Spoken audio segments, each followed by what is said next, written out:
Shalom, hari ini mari kita bersama-sama mengalami janji Tuhan di dalam hidup kita. 2 Samuel pasal 20 ayat 1-26. Pemberontakan Seba. Kebetulan ada di sana seorang dursila bernama Seba bin Bikri, orang Benyamin. Ia meniup sangkakala serta berkata, "Kita tidak memperoleh bagian daripada Daud. Kita tidak memperoleh warisan dari anak Isai itu. Masing-masing ke kemahnya, hai orang Israel." Lalu semua orang Israel itu meninggalkan Daud dan mengikuti Seba bin Bikri. Sedangkan orang-orang Yehuda tetap berpaut kepada raja mereka, mengikutinya dari sungai Yordan sampai Yerusalem. Sampailah Daud ke istananya di Yerusalem. Lalu raja mengambil ke-10 gundik yang ditinggalkannya untuk menunggui istana. Kemudian dimasukkannya mereka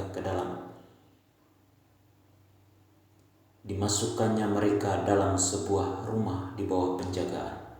Ia memelihara mereka, tetapi tidak dihampirinya.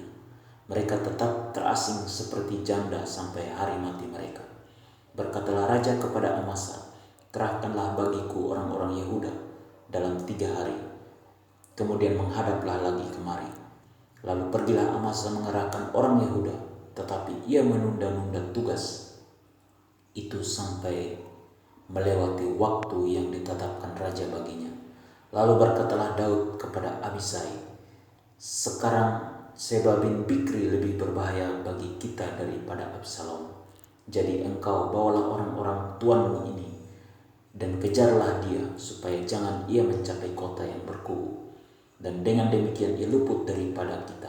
Lalu Yoab orang Kriti dan orang Pleti dan semua pahlawan keluar menyusul dia. Mereka keluar dari Yerusalem untuk mengejar Seba bin Bikri. Ketika mereka sampai ke batu besar yang di Gibeon, maka Amasa sudah tiba di sana lebih dahulu daripada mereka.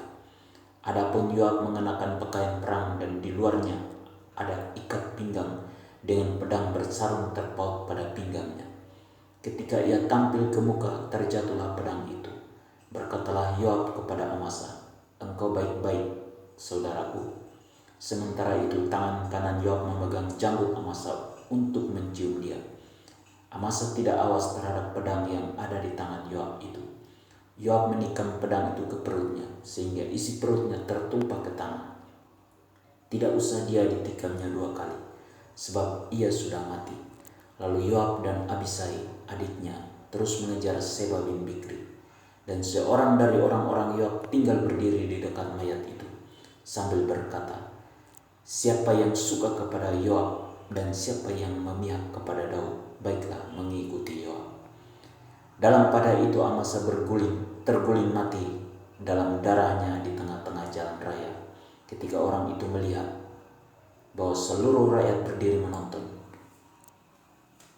maka disingkirkannya mayat Amasa dari jalan raya ke padang, lalu dihamparkannya kain di atasnya, karena dilihatnya bahwa setiap orang yang datang ke sana berdiri menonton.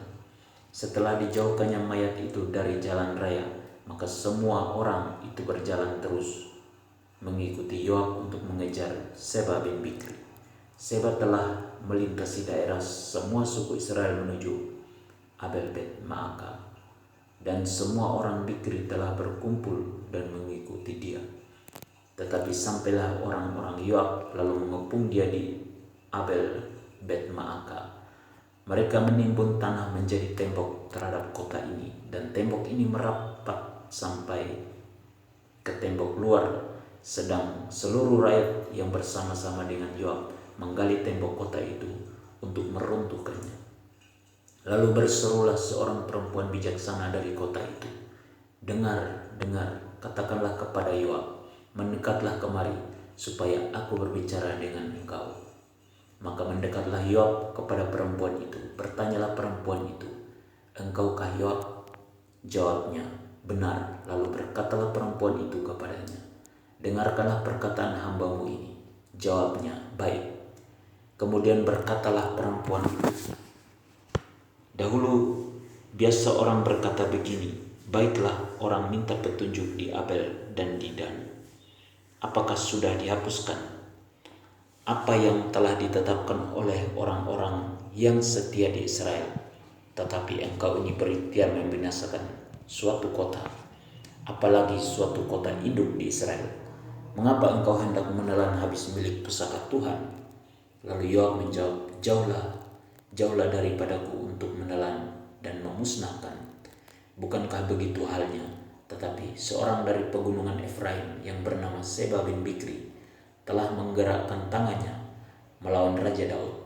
Serahkanlah dia seorang diri, maka aku akan undur daripada kota ini.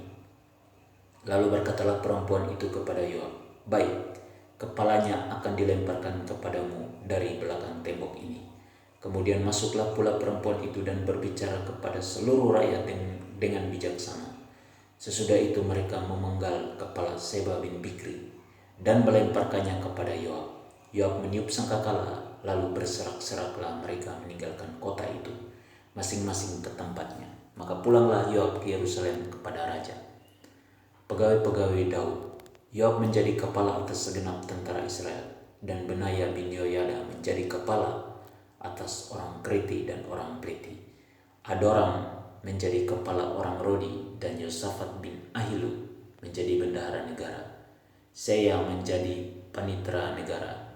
Zadok dan Abiatar menjadi imam. Juga Ira orang Yair itu menjadi imam pada Daud. Perintah Tuhan, janganlah kita menunda-nunda pekerjaan yang sudah dipercayakan kepada kita. Janji Tuhan, ketika kita melakukan pekerjaan kita dengan baik, maka Tuhan akan mengangkat kita ke level yang lebih tinggi. Amin. Tuhan Yesus memberkati.